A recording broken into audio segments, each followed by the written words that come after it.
Assalamu alaikum everyone. Ji, we are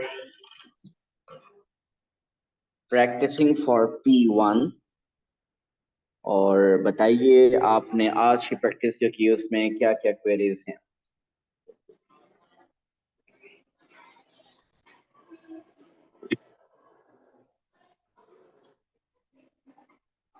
Maryam sir कैसी चल रही है प्रैक्टिस? ठीक चल रही है। पता है ना मंडे को टेस्ट है फुल पेपर P1 का। जी बताइए, कुछ कह रहे थे आप? सर वो इन्फिनिटी वाला करवा दें। हाँ जी बिल्कुल, इन्फिनिटी वाला। जी इंटीग्रेशन का आप साथ वो इन्फिनिटी वाले क्वेश्चन भी जरा सर्च करके रखिएगा ताकि मैं उसको भी आपको करवाऊं। ठीक है जी सर, मैं निकालता इंटीग्रेशन हूँ। में एक छोटा सा कॉन्सेप्ट मीन के समटाइम्स आप क्वेश्चंस में इंटीग्रेशन के दौरान इंटीग्रेशन के में इंफिनिटी भी आ जाता है। मीन उसकी लिमिट्स में एक लिमिट इंफिनिटी होती है। उसको जरा देखते हैं कि कैसे हैंडल करेंगे हम। Let's see.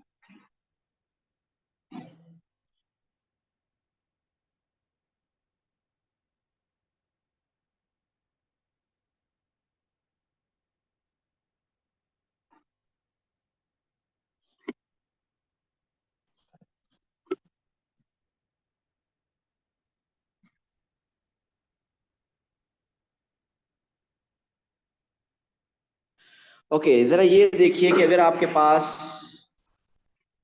1/0 का आंसर क्या होता है। 1/0, 1/0 कैलकुलेटर में चेक करें, 2/0 चेक करें, आपका मैथ एरर आएगा या वो कैलकुलेटर आपका अनडिफाइंड आंसर देगा। तो 1/z is approaches to infinity. Mean exactly आप इंफिनिटी नहीं, इट अप्रोचेस टू इंफिनिटी। आप बताइए what's the answer for 1/infinity। 1 को इंफिनिटी से डिवाइड करें, क्या आंसर आएगा? 0। इसकी रीजन खैर यूं भी देखिए, अगर आपको 1 को 2 से डिवाइड करें आंसर इज 0.5। 1 को 3 से डिवाइड करें आंसर इज 0.33333।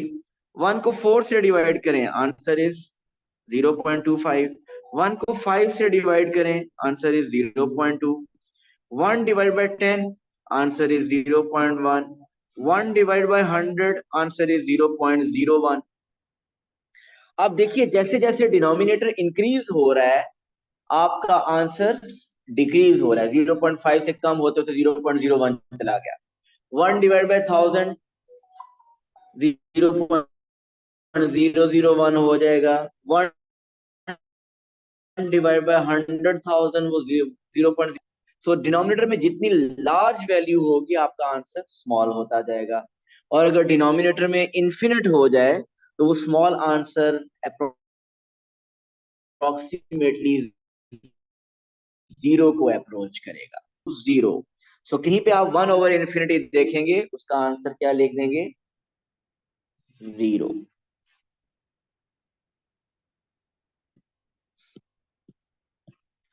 अब मुझे ये बताइए कि अगर हो आपका एक क्वेश्चन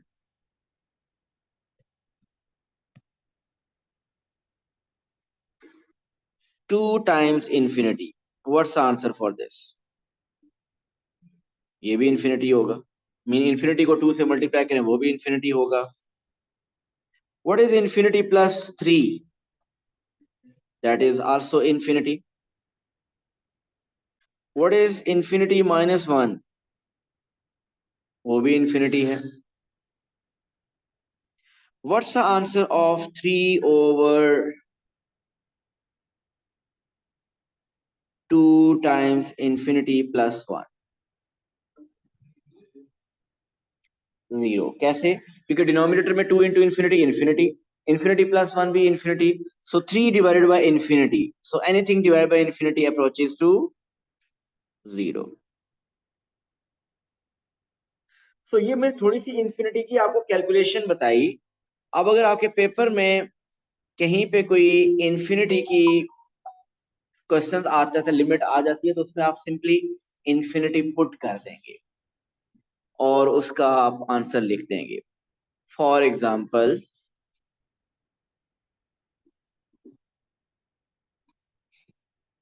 सर टॉपिकल्स में क्वेश्चन 42 और 34 है। चलें डायरेक्ट फिर वही कर लेते हैं।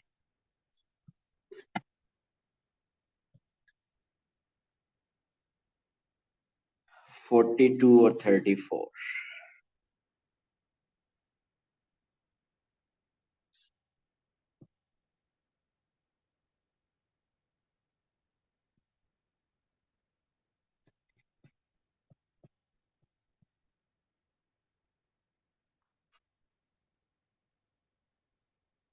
जी ये क्वेश्चन है, इसकी लिमिट्स जरा आगे लिखी हुई हैं। एक्चुअली ये लिमिट्स ऐसे हैं, 1 टू इंफिनिटी।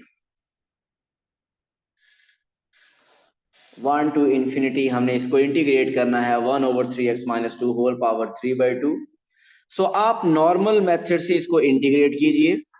कैसे इंटीग्रेट करेंगे? इंटीग्रेट करने के लिए we need to bring 3x - 2 in the numerator. So numerator में आएगा तो 3/2 will become -3/2। Now we are ready to integrate this. So if you integrate this, what's the integration of 3x - 2 whole power -3/2? जी 3x - 2 whole power -3/2 में 1 add करें, क्या आएगा? -1/2। और denominator में क्या आ जाएगा? -1/2। लेकिन मैंने आपको क्या था कि हम लिखते हैं -1/2 का वो 1/2 है, वो बाय 2 बेसिकली तो न्यूमिनेटर से मल्टीप्लाई हो जाता है बाद में, और वो डायरेक्ट हम यूज टू एंड टू इधर लिख देंगे। और इनर का डेरिवेटिव, इनर 3x - 2 का डेरिवेटिव डिवाइड होगा और उसका डेरिवेटिव है 3।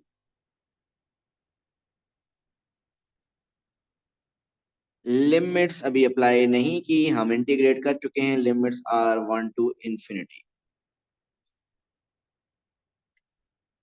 ये इंटीग्रेशन होगी। सो लिमिट्स अप्लाई करने से पहले आप इनर को थोड़ा सा सिंप्लीफाई कर लीजिए। इनर सिंप्लीफाई क्या होके बनेगा? This is -2/3। 3x - 2 whole power -1/2 को अगर डिनोमिनेटर में शिफ्ट करें तो it is √3x - 2। Limits 1 to infinity. जी अब आप अपर लिमिट पहले पुट कीजिए और फिर लोअर लिमिट। सो अगर हम अपर लिमिट पुट करें -2/3। जी बताइए, अपर लिमिट मीन इधर इंफिनिटी अगर पुट करें क्या आएगा? Infinity times 3 infinity, infinity -2 infinity, mean under root के अंदर क्या आ रहा है? इंफिनिटी बन रहा है।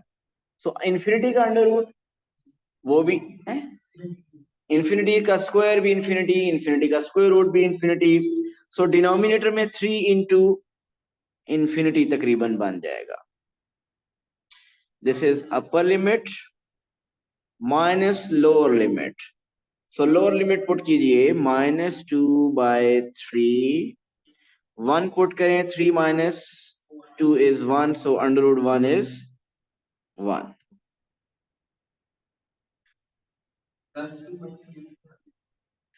सो ये -2/∞ is 0, minus minus plus 2/3, so the final answer is 2/3। जी ठीक हो गया।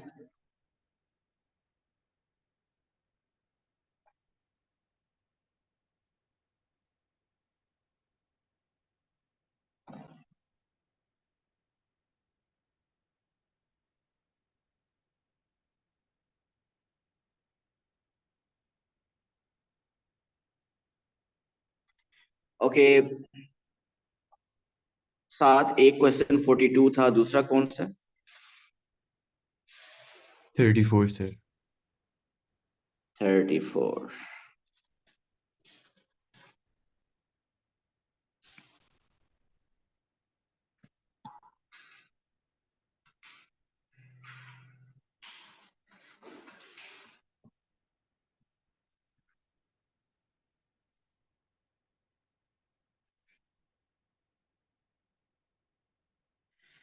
जी चले, ये आप क्वेश्चन अटेम्प्ट करें।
तो एफ ऑफ एक्स गिवन है, उसको इंटीग्रेट करना है। उसको इंटीग्रेट करने के लिए x plus two whole square को न्यूमरेटर में लेके आए। सो 2 इंटू x plus two whole power minus to.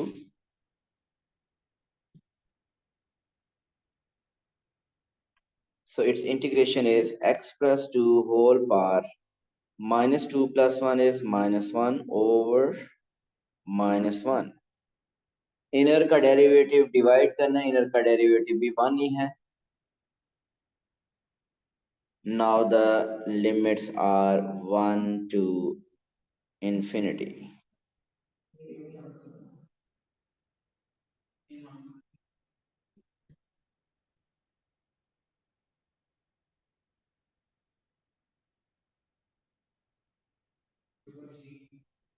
Same.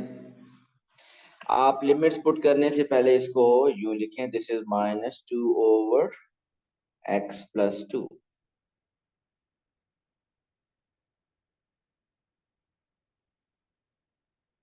So if you put upper limit, so upper limit put करें तो minus two over infinity plus two आ रहा है। Minus lower limit is minus two over one plus to.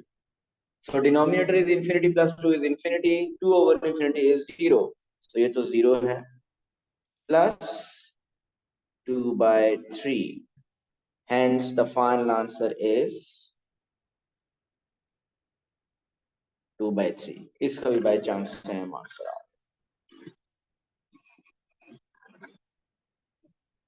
Ji clear है। So infinity वाले question किए हैं, तो मुश्किल बात नहीं है, वही नॉर्मल मेथड से ही आपने करना है और इन्फिनिटी एंड पे पुट कर देना है।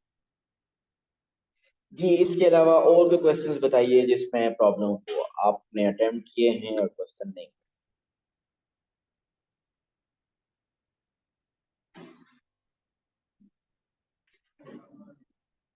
Sir yes. डिफरेंशिएशन की सब टॉपिक्स की आप थोड़े थोड़े रिवाइज करवा सकते हैं आज? थोड़ा सिर्फ ओवरव्यू दे सकते हैं जो सब टॉपिक्स हैं? बिल्कुल दे सकता हूँ, अगर प्रॉब्लम्स खत्म हो जाते हैं। जी अहमद बताएं। सर फंक्शंस की भी दे दें। क्या कह रहे हैं हादी?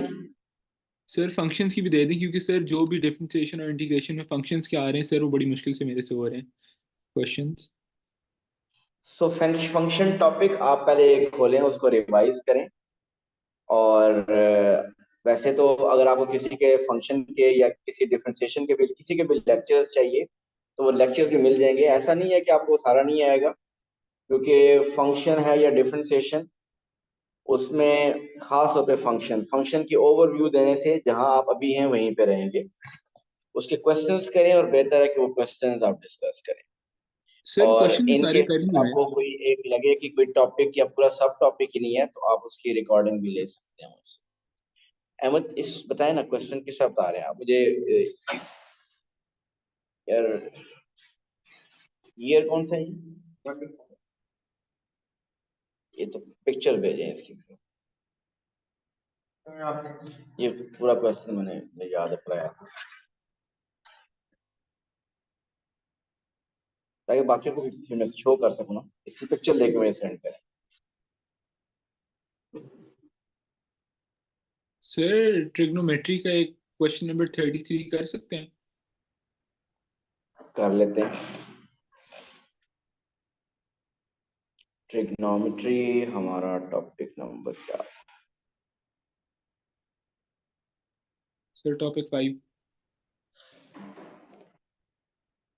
ये टॉपिकल का टॉपिक 5 है। जी सर।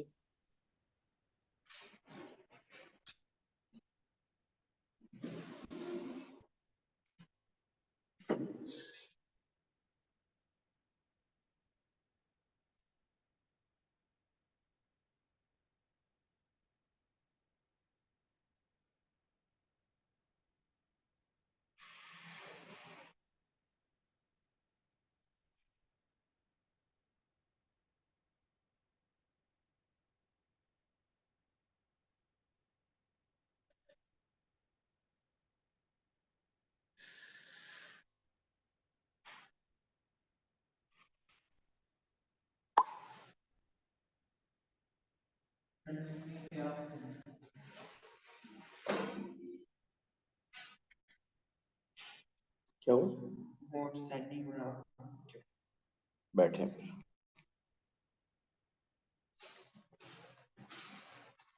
आपने क्वेश्चन नंबर क्या कहा है भाई?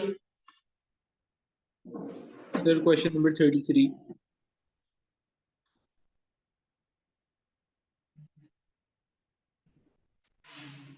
इधर मेरे फोन से पिक्चर ले लें, मेरे फोन से डायरेक्ट पिक्चर ले लें, होगी। 33 अच्छा क्वेश्चन है।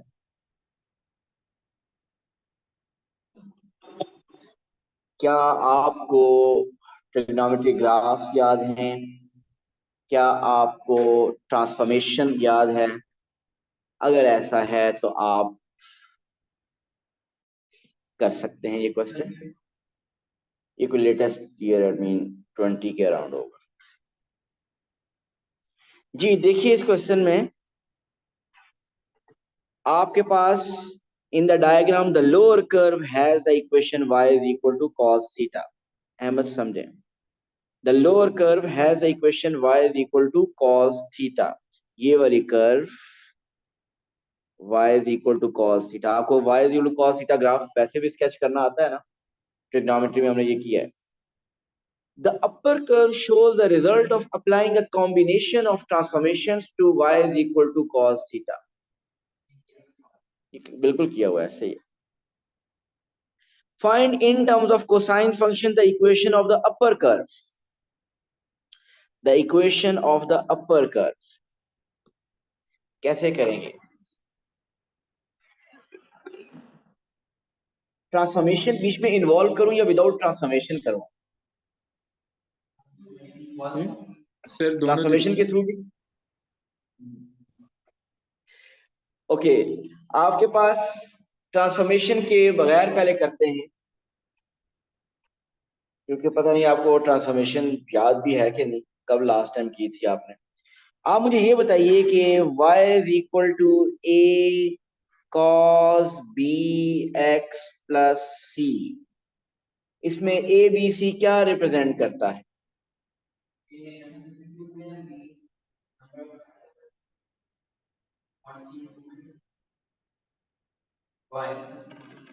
जी, a is the amplitude, c is the mean position, c mean position होता है, and b is number of cycles within 360 degree. So आप ये जो ऊपर ग्राफ बना हुआ है इसका बताइए इसकी मीन पोजीशन क्या है? सर सी टाइप केबल अगर भेज, थैंक यू। ऊपर जो ग्राफ है उसकी मीन पोजीशन देखें, उसका एक्सट्रीम पोजीशन 5 पे है और मीन पोजीशन 1 पे, ऐसे ही है ना? सॉरी, दोनों एक्सट्रीम पोजीशन 1 और 5 हैं। सो इसकी मीन पोजीशन क्या हुई? 3। अब अगर मीन पोजीशन 3 है तो मैंने सी के बारे में आपको क्या पता है कि मीन पोजीशन, तो सी आपको पता चल गया कि इट इज 3। मीन पोजीशन पता चल गई। अब हम डिसाइड करते हैं इसका एम्पलीट्यूड। A is amplitude. अगर मीन पोजीशन 3 है और एक्सट्रीम पोजीशन 5 और 1 पे, तो एम्पलीट्यूड कितना हुआ? एम्पलीट्यूड क्या होता है? It's a vertical distance between the mean and extreme position. So vertical distance कितना है? 2। सो इसका एम्पलीट्यूड इज 2।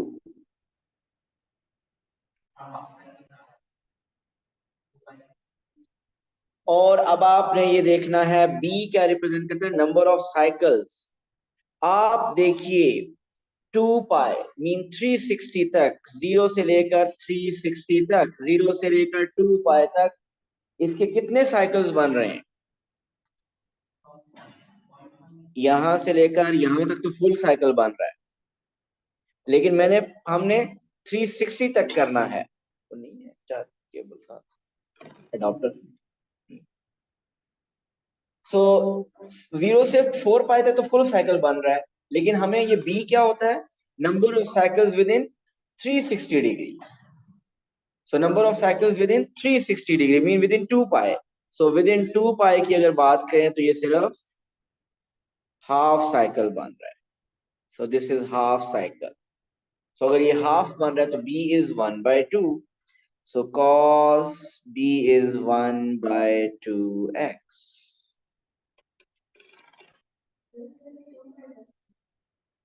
देखिए ये b का मेरे बारे में लिखा हुआ था, आपको पता है कि b रिप्रेजेंट क्या? b के बारे में लिखा था b is number of cycles within 360 degree. With in 360 degree कितने साइकिल बनते हैं वो आपको लिखना होता है। तो इसके विद इन 360 डिग्री इसका हाफ साइकिल बन रहा है। तो अगर विद इन 360 तो हाफ बन रहा है, तो अगले 360 में भी हाफ बन रहा है, टोटल 720 में तो 1 साइकिल बन रहा है। लेकिन आपका रूल क्या है? 360 के अंदर देखने के कितने साइकिल है। जी हादी, क्लियर है ये? जी सर। हादी, ये ट्रांसफॉर्मेशन से थोड़ा नहीं काफी मुश्किल होगा। आपको अगर मैं ये कहूं कि y is equal to cos theta है, इसकी ट्रांसफॉर्मेशन हुई है ये। आप अगर ट्रांसफॉर्मेशन डिस्क्राइब कर सकते हैं ये कौन कौन सी ट्रांसफॉर्मेशन हुई है यहाँ पे? मैं देखो कितनी ट्रांसफॉर्मेशन याद है आपको।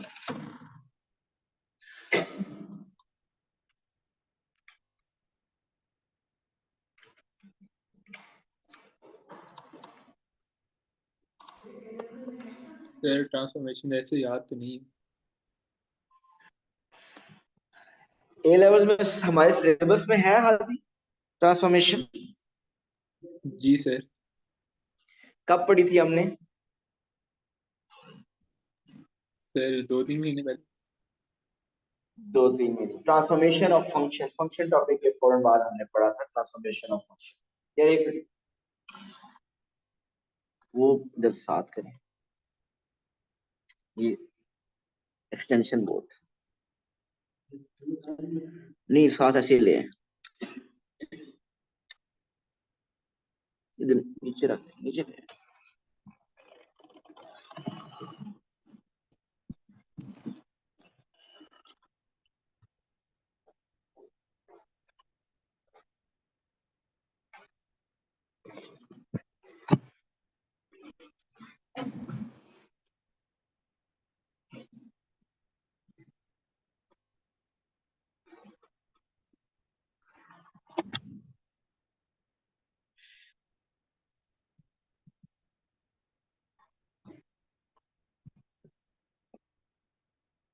अच्छा जी, ये एक क्वेश्चन हो गया।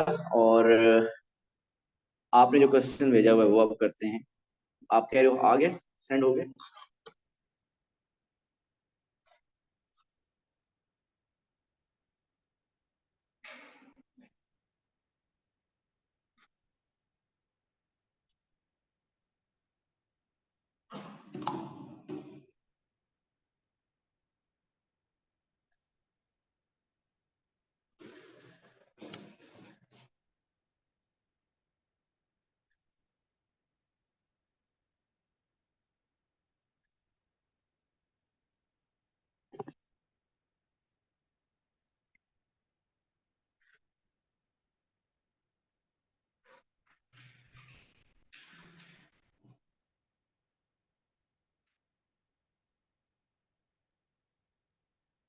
ब्लर पिक्चर लिए यार। चले मैं बताता हूँ ये क्या लिखा हुआ है। इसमें लिखा हुआ है द रिफ्लेक्स एंगल। ये रिफ्लेक्स एंगल कौन सा होता है? तो फिर ऑब्ट्यूज क्या होता है? जी, रिफ्लेक्स एंगल होता है, उसने कहा है the reflex angle. So reflex angle होता है the angle which is more than 180 and less than 360। आपने ट्रिग्नोमेट्री पढ़ ली है, किस क्वाड्रेंट में रिफ्लेक्स एंगल होता है? थर्ड एंड फोर्थ में रिफ्लेक्स एंगल होता है। तो इसका मतलब यहाँ पे वो ये बता रहा है कि थीटा रिफ्लेक्स है, और it is given that cos theta is equal to k is in between 0 and 1। आपको फाइंड करना है एक expression for sine theta. Sine theta find करना है, ऐसे क्वेश्चन हमने काफी किए थे। बताइए साइन थीटा कैसे फाइंड करें? एक मेथड, इसका एक ट्राइंगल वाला मैंने मेथड बताया था, और एक आइडेंटिटीज वाला method. So sine square theta is equal to 1 minus cos square theta. So sin square theta is equal to 1 minus k square. So अगर sin square theta ये है तो sin theta क्या होगा? Under root 1 minus k square. Positive या negative? Plus minus आता है ना, स्क्वायर रूट लेने प्लस माइनस। आप प्लस लिखोगे या माइनस लिखोगे या दोनों लिखोगे? प्लस कैसे पता चल रहा है कि प्लस लिखना है?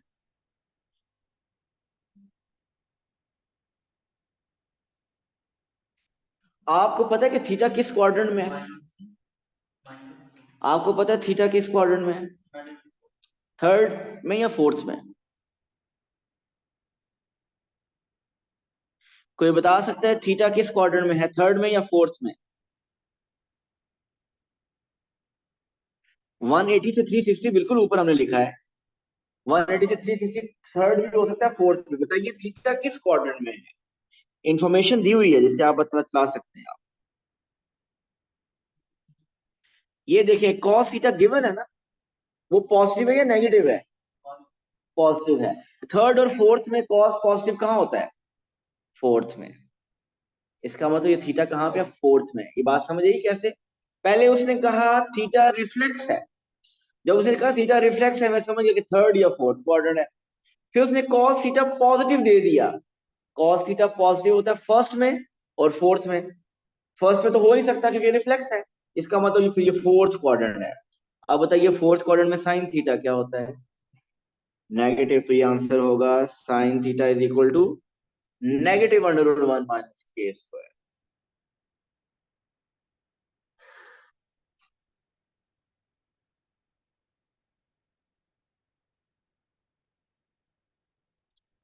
अब फाइंड करें tan theta. B part is tan theta find करना है। टेन थीटा कैसे फाइंड होगा? Sine over cos. Sine over cos, sine है under root 1 minus k square, और कॉस क्या है? के। इसके साथ बताइए आंसर पॉजिटिव लिखना है या नेगेटिव? क्योंकि टेन हमने भी डिसाइड किया थीटा फोर्थ क्वाड्रेंट में है, और टेन फोर्थ में नेगेटिव होता है, तो इसके साथ भी नेगेटिव आएगा। So tan theta is minus under root 1 minus k square over k. जी क्लियर है? और भी है कोई इसके आगे? इसके साथ नीचे कुछ और भी है देख। जी। अब आगे एक और क्वेश्चन लिखा हुआ है जो आपको सही क्लियरली शो नहीं हो रहा, मैं आपको बताता हूँ। It is written explain why sine 2 theta is negative. Explain why sine 2 theta is negative for k is greater than 0 less than 1. कौन बताएगा साइन 2 थीटा नेगेटिव क्यों है?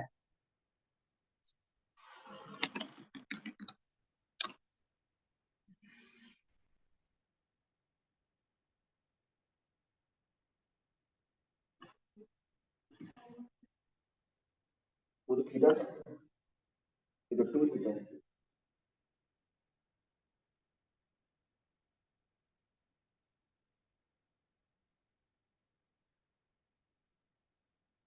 जी मुझे ये बताइए, ऊपर आपने क्या डिसाइड किया है, थीटा किस क्वाड्रेंट में है? फोर्थ क्वाड्रेंट मीन 270 से 360 के दरमियान, ऐसा ही है ना? आपने भी डिसाइड किया कि थीटा था 270 और 360 के दरमियान फोर्थ क्वाड्रेंट में, तो 2 थीटा कहाँ होगा? इसको 2 से मल्टीप्लाई कर दीजिए। 270 इंटू 2 540, 2 थीटा 720। ये 540 2 थीटा है, 540 से 720।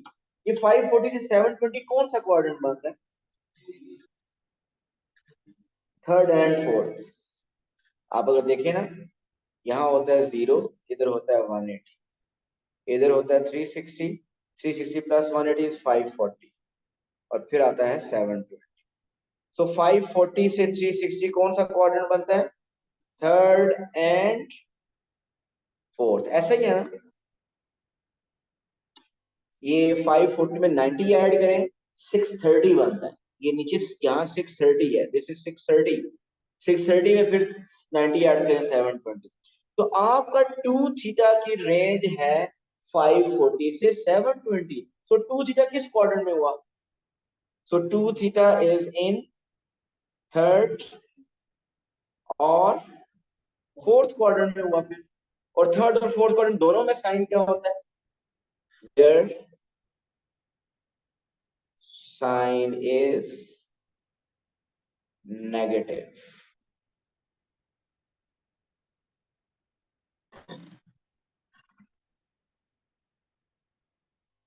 जी क्लियर है?